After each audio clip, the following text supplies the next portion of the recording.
Welcome to episode 480 of the Selling Your Screenplay podcast. I'm Ashley Scott Meyers, screenwriter and blogger at sellingyourscreenplay.com. Today I am interviewing filmmaker Michael Escalante, who just did a cool low-budget horror film called The Burial. It's a contained cabin in the woods horror film. We talk through this film, how he wrote it, how he got it produced, and we talk a little bit about his career and how he got to the point where he is now writing and directing feature films. So stay tuned for that interview. SYS's six-figure screenplay contest is open for submissions. Just go to sellingyourscreenplay.com/contest. Our regular deadline is May 31st. If your script is ready, definitely submit now to save money. We're looking for low-budget shorts and features. I'm defining low budgets as less than six figures, in other words, less than $1 million US. We've got lots of industry judges reading the scripts in the later rounds, giving away thousands in cash and prizes. We have a short film script category as well, 30 pages or less. So if you have a low budget short script, by all means, submit that. I've got a good number of industry judge producers who are actively looking for short scripts to produce. If you want to submit to the contest or learn more about it, just go to sellingyourscreenplay.com/contest. If you find this episode valuable, please help me out by giving me a review in iTunes or leaving a comment on YouTube or retweeting the podcast on Twitter or liking or sharing it on Facebook. These social media shares really do help spread word about the podcast, so they're very much appreciated. Any websites or links that I mention in the podcast can be found on my blog in the show notes. I also publish a transcript with every episode in case you'd rather read the show or look at something later on. You can find all the podcast show notes at www.sellingyourscreenplay.com/podcasts, and then just look for episode number 400. If you want my free guide, How to Sell a Screenplay in 5 Weeks, you can pick that up by going to sellingyourscreenplay.com/guide. It's completely free. You just put in your email address and I'll send you a new lesson once per week for 5 weeks, along with a bunch of bonus lessons. I teach the whole process of how to sell your screenplay in that guide. I'll teach you how to write a professional logline and query letter and how to find agents, managers, and producers who are looking for material. Really is everything you need to know to sell your screenplay. And again, just go to sellingyourscreenplay.com/guide. You can pick it up for free right now. Quick few words about what I am working on. So we're in the second stage of the screenplay contest and film festival. We just had our early bird deadline a couple of weeks ago. So that's definitely taken up some time as I'm just managing all these entries, getting them to the readers, getting them reviewed, getting all of them judged. Some good ones are definitely starting to get identified by our early round readers. So I'm going to start pushing those out to the industry judges over the next few weeks. The festival is also getting a few more entries than last year. Last year, was our first in-person event, and we really did not get a ton of submissions. But this year, things seem to be picking up nicely. We're offering something that I think is totally unique to filmmakers. If the filmmaker does not get accepted into our festival, we're going to give them a 100% refund of their entry fee. As a filmmaker, it was always frustrating submitting to many festivals, losing the entry fee, getting rejected, or even if we weren't rejected, getting accepted to a festival and then not actually getting a screening. So that's sort of the promise I'm making to the filmmakers is if you don't get accepted to the festival, we're not going to take your money. And if you do get accepted to the festival, we are going to screen your film. We're not going to just accept films and then not screen them. I just don't understand what value those film festivals think they're giving to the filmmakers. So as I said, we're really trying to do something a little bit different. I'm hoping this is a nice pivot from the normal film festivals and offers filmmakers, frankly, more value. I am still out promoting the Rideshare Killer and doing interviews on some crypto podcasts. So I've been doing that over the last couple of weeks. If you Google Blockchain Recorded Podcast, that's the name of the podcast, Blockchain Recorded. And if you just Google that, literally Blockchain Recorded Podcast, you'll find the most recent interview I did, which I did just last week. It's now public. And so if you want to hear me talk more on this topic of NFTs and the film industry and where I think crypto is going to intersect with the film industry, definitely check out that podcast. I will also link to it in the show notes as well. But if you're just out and about and can't get to the link, you can just go and just Google Blockchain Recorded Podcast and you'll see me. I think my episode is like episode 32 or something like that, but you'll be able to find me once you find their website. So now let's get into the main segment. Today I am interviewing filmmaker Michael Escalante. Here is the interview. Welcome, Michael, to the Selling Your Screenplay podcast. I really appreciate you coming on the show with me today. Hello, good morning, and thanks for having me. So to start out, maybe you can tell us a little bit about your background. Where did you grow up and how did you get interested in the entertainment business?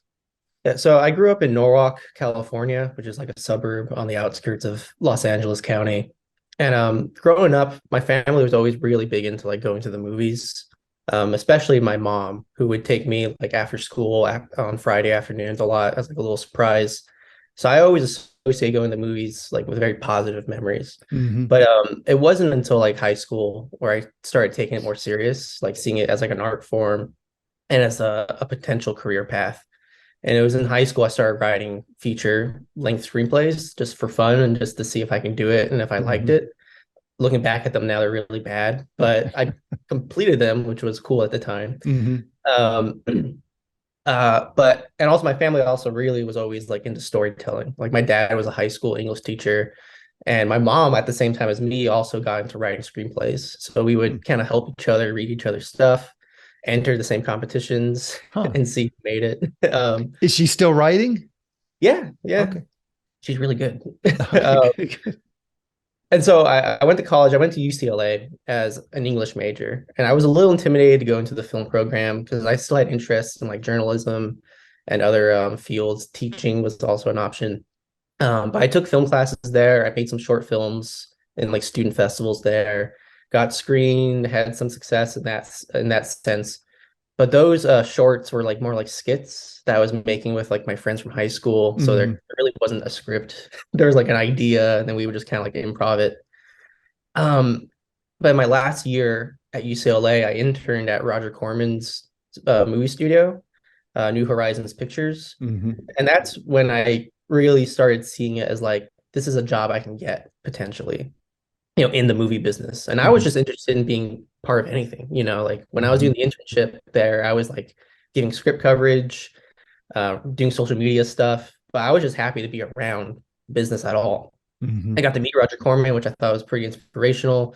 And I was there for about 6 months. And then I graduated college. And then I was kind of in that state of like, okay, what do I do now? Hmm. And I spent some time helping other people's features and shorts, like independent features and stuff like that. My brother, who is the cinematographer on The Burial, um, would also make features that I would act in and help behind the camera.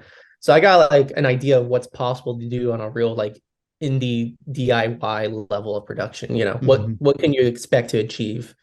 And there came a point where um, I had some meetings with producers that seemed interested in developing projects, but things would kind of fall through. And I got to a point where I'm like, if I really want something of mine made, I kind of have to make it myself. And that's kind of how the burial came about. Okay. I really So sat let's down. dig in. Yeah, yeah. That's a great summation of everything. Let's dig into dig into the burial. Maybe to start out, you can just give us a quick pitch or log line. What is this film all about? Yeah, so the movie's about two brothers, Brian and Keith.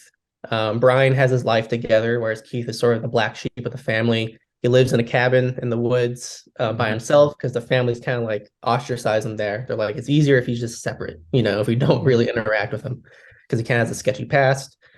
And then one day, Brian gets a phone call from Keith saying, hey, you need to come down. Something happened. I need your help. And I can't say it over the phone. And so Brian decides to go, even though they're estranged. But he brings his girlfriend Molly along because she wants to meet her boyfriend's brother that she's never met or doesn't know much about. And of course, like when they get there, Keith wants Brian's help covering up a crime. They're trying to keep Molly in the dark the entire time that this is going on. And eventually their, misdeeds come back to haunt them and dragging in Molly, who had nothing to do with it. So it's Hmm. like a brotherly tale mixed in with this third character who had nothing to do with it and is trying to navigate both sides essentially to Hmm. like survive the night. And so, where did this idea come from? What was sort of the genesis for this? At the time I was like really into like classic morality horror stories like Creep Show, Tales from the Crypt, Twilight Zone. And when I was coming up with an idea, I kind of looked to those for inspiration. I Know What You Did Last Summer, very Hmm. simple, kind of like black and white moral scenarios where it seems like it should be easy to choose what to do. But in this case, when family gets involved, romance gets involved, those choices become a lot more difficult. Hmm. Um, yeah. Did you know as you're writing this was part of the conceit? It's a cabin in the woods. Did you know you had this location? Did you know, like, were there some sort of production elements that you were thinking that I could shoot this on a sort of a low budget? Yeah, so I kind of did in many ways like reverse engineer the script. Like I kind of knew, okay, I have a cabin I have access to because like one of our friends' uncles has it and they don't use it very often. So I didn't know that. Like I knew Cabin in the Woods, and that fit pretty well. Like it's a pretty standard setting for a horror movie. Hmm. But I also had the actors in mind, and the actors are people that I knew or my brother knew through stage and theater work. It's a lot of theater actors in there. And so I did kind of reverse engineer. I was like, I probably have 3 or 4 people I can work with. I have one location set.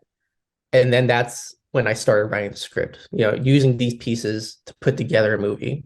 Hmm. Um, and it was kind of scary to do that because I wasn't sure if like this is the right way to go about it. But for the first time, I was writing a script. I'm like, I'm making this. This isn't just a spec script that I can do whatever I want. Like I have to have like a producer's mindset a Hmm. little bit here. But I kind of like working within those parameters. Some people think like they might be restrictive, but it was kind of fun. And I learned that from interning at Roger Corman because he was very much like, we have access to a construction site in Mexico for 2 months. Can you come up with an idea that takes place on an abandoned construction site? Hmm. So that DNA was kind of like embedded with me and within me at that time. So that's kind of how the barrel at that script level started to come together. Gotcha, gotcha. So let's talk about your writing process. I just like to kind of hear just a basic sort of overview. Where do you typically write? Do you have a home office? Do you go to Starbucks? Do you need the ambient noise? And when do you write? Are you a early bird? You write late into the night? What does your writing schedule look like?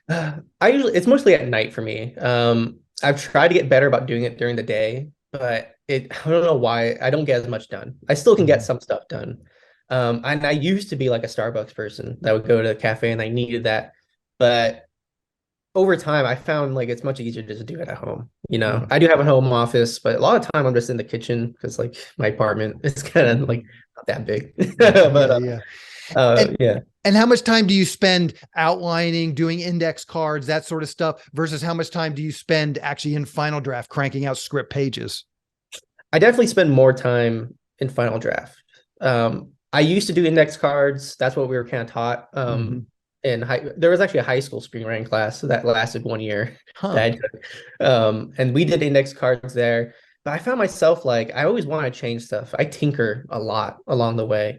So I end up doing those index cards. I'm like, I have 40 here that don't make sense anymore. Hmm. So and I got a little frustrated with that. So nowadays, I kind of just do like a Word document. I type out 3 to 4 pages of like what happens in it, Hmm. and I just kind of use those as goalposts. But I do spend most of my time in like in Final Draft or Fade In. I kind of go back Hmm. and forth sometimes. Gotcha. Now it sounds like you have family members that are also screenwriters and in the business and stuff. So, what does your development process look like? Do you get notes from your mom and your brother? Do you have other people that are sort of in your trusted circle, actors and whatnot? But what does your development process look like? And then how do you receive those notes and take those notes and implement them? I would say my mom is the person who I get notes from the most. Yeah, and like we all are interested in the movie business, but none of us are like really in it at all. Like Hmm. my brother is in school for it now, actually. So Okay. he kind of like started off indie just doing it on his own. And now he's kind of going back to like trying to get in through a more traditional means. And my mom and I were in the same exact boat. We were just writing scripts and sending it to agents or Hmm. managers, reps, competitions. Um, so it's really like self-produced. Like there wasn't really a production company involved with this. It was Hmm. just us. This is a real like DIY. Let's call in some favors. Let's get some friends to help us out to make this movie because the budget was like $5,000. It Gotcha. was very micro budget. Yeah, yeah, yeah. And how do you approach screenplay structure? There's the Blake Snyder Sid Field where you have these very delineated act breaks and midpoints and stuff. There's a more intuitive process. A lot of the writers that come on seem to have a more intuitive process. But where do you land on that? Just screenplay structure. How do you approach it? I definitely start with like the classic Sid Field Save the Cat stuff. I do think that stuff's really helpful. At least Hmm. getting the structure down. And things do sort of shift.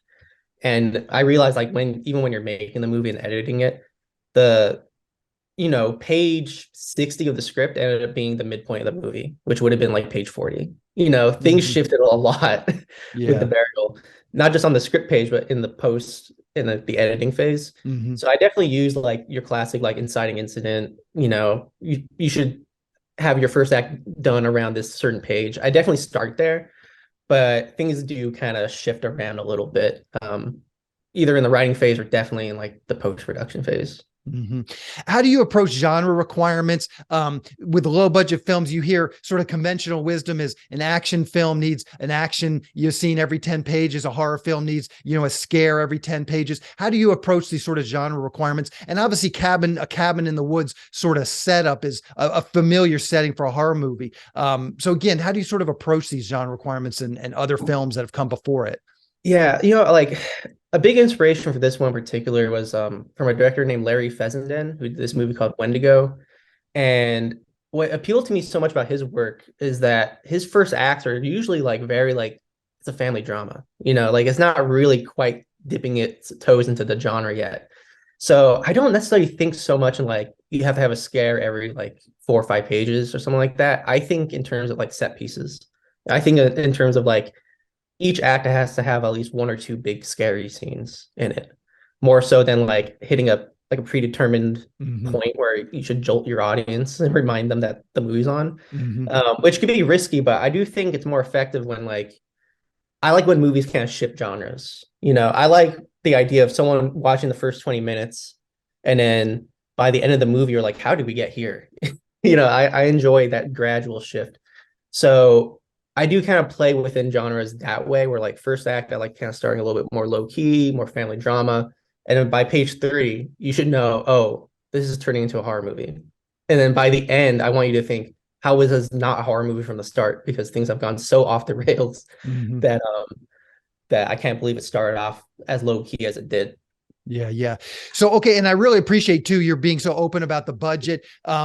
Just talk about that a little bit. Number one, I'd like to just hear, how did you have the confidence? Obviously, you've been writing scripts for a while, but how did you just have the confidence to say, okay, I'm going to take this $5,000 and I'm going to go make a feature film? I guess you had done some student films, maybe that helped a little bit, but just talk about that process, because I often feel like people, and in fact, I just had a podcast interview literally just minutes ago from a very experienced producer, and his biggest piece of advice was just go make a $2,000 feature film, get out there and just do something just so you have something complete and move your career, just move that ball down a little closer to the goalpost. But just how did you have the confidence to go do it, the wherewithal, and just get over those sort of, the things that push us back sort of internally? It was nerve-wracking. Like I can't Mm-hmm. lie, like the day before the first shooting day, I was like, what am I doing? This was the first time I was directing actors that weren't like my friends from high school. Like Mm-hmm. I knew them, but I had never really worked with them at this level. It was scary, but what you said is like you gotta just do it at some point. Mm-hmm. Like there was a big fear factor to it. But I also thought about like the first time I wrote a script in high school, I was like, I don't know what I'm doing. But you gotta do it at some point, or else you're never going to. Mm-hmm. So it was scary, but I was working with people I was comfortable with. We were all in the same boat. We filmed pretty fast. So I'm like, give me a week and a weekend and we can get a movie done. Let me handle the post, but you give Mm-hmm. me the footage and I'll get something done. So, I mean, I hate to say it, but it was kind of a thing where I just like, you just have to do it. And Mm-hmm. if it helps people hearing that I was terrified on the first Mm-hmm. day, I'm fully willing to admit that. I didn't Mm-hmm. even really know how to say like sound, speed, action. Like I did that in the wrong order on the first shot. And Yeah. they kind of looked at me. I'm like, oh God, like, yeah, I've never done it like this Yeah. Yeah. before. Like I just riffed with my friends. Mm-hmm. And I'm right there with you. And I've talked about this on on the podcast about my own films. When I went out to do The Pinch, it was a very similar as when my first, micro budget film. And exactly what you're saying. I'm just hoping people showed up. You're not really paying people. You get the first day of set. You're just hoping somebody shows up with a camera so you can Yeah. start shooting. But it's Yeah. exactly what you said. There's a lot of sleepless nights. And I think just pushing forward, I think you're exactly right. Okay. So you had this $5,000. Maybe you can just give us quickly, if someone has $5,000 to make a feature film, where do you spend the $5,000? Like, where does that go? Where can you kind of cut corners? You got, actors are working for free, crews working for free, you're getting locations for free, but where does that $5,000 actually get spent? Oof, man, it sounds funny, but food. I thought if these people are coming to do this for really cheap, I gotta Mm-hmm. feed them and take care of them because we all lived in the cabin. We didn't like commute back and forth. We just stayed at the cabin for like a Mm-hmm. week and filmed like 70% of the movie. I think the main thing is like getting a location for free is big, because that's where a lot of the money would go. And it went to props, it went to costumes because there is a lot of blood involved. I mean, this might be sort of horror specific, but make sure you have copies of clothes. So if you're doing wardrobe, make sure you have two. So Yeah, like yeah. money went to props, costumes, and food. like the bare essentials you need Hmm. on set to actually film a movie. And I'm not counting the camera in the budget because I just owned the camera, which was Hmm. like a Sony A7S II, which is not like a huge camera, but like it Hmm. was good for this because it shot really well in low light. So I guess like know your equipment, know what you actually need on set, and try not to bring and overspend on stuff that you may or may not even use. It's better to Hmm. have like doubles of costumes that you know are going to be used instead of like some elaborate gag that you're hoping Hmm. you'll have time to do because you're likely not going to have time to do it. There's a Yeah, few yeah. things we're planning on building, and it's like we don't even have time to build it, let alone shoot it. Hmm. So you just gotta be really practical and know like what is attainable in your schedule. Yeah, yeah. So sound advice. So I always like to wrap up these interviews just by asking the guest if there's anything they've seen recently. HBO, Netflix, Hulu. Is there anything out that you think our screenwriting audience, maybe a little under the radar, could really appreciate? Man, like right now I'm watching Poker Face, which is on Peacock, which I know Okay. like not a lot of people have, but like it's worth it for that show. It's like Brian Johnson's new Columbo riff. Oh, okay. So it's like so precisely written. It's insane. Like Hmm. there's every little setup and payoff is there. It's really impressive to watch. It's not horror, but Hmm. there's murders in it, so it still kind of appeals to me. Yeah, But yeah, yeah. I'll have to check Face that is out. definitely really, really good. Perfect, perfect. How can people see The Burial? Do you know what the release schedule is going to be like for that?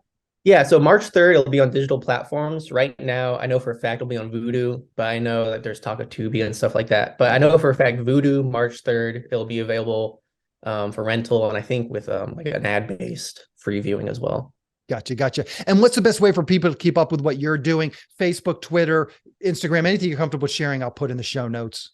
Oh yeah, I have a Twitter account. Okay. The at is a little embarrassing now because it's magic_Mike 777, which Okay. I swear I came up with before the movie. Well, for I was the using that for a franchise, while. yeah. Yeah, So, well, perfect, Michael. I really appreciate you coming on and talking with me. Good luck with this film and good luck with all your future films as well.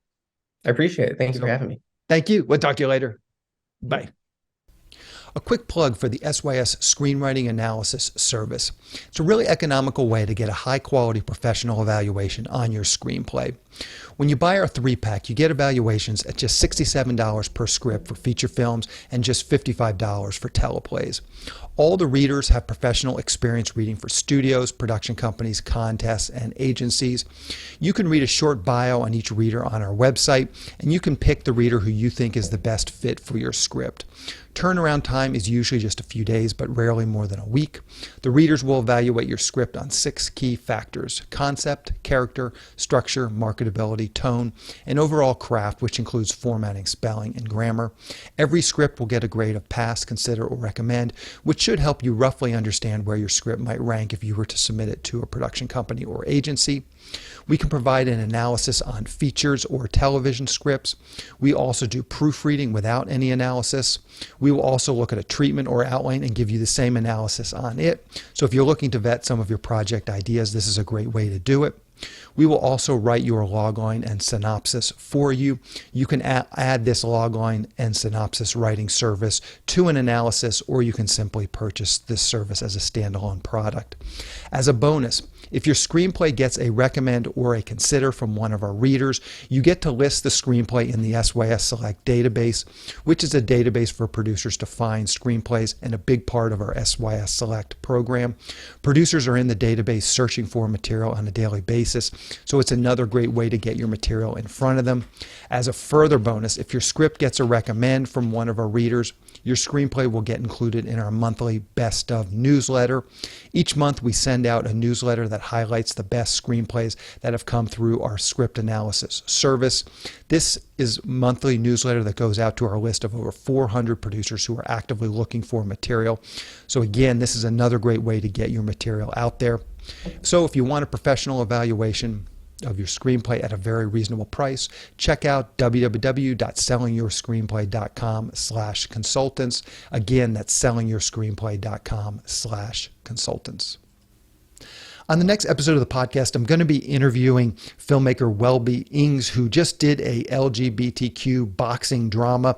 He comes on next week to talk about his journey working in the business, moving up to the point where he's now writing and directing feature films. Real artist, really nice, really transparent, really gives a lot of great insight into his journey. So keep an eye out for that episode next week. That's the show. Thank you for listening.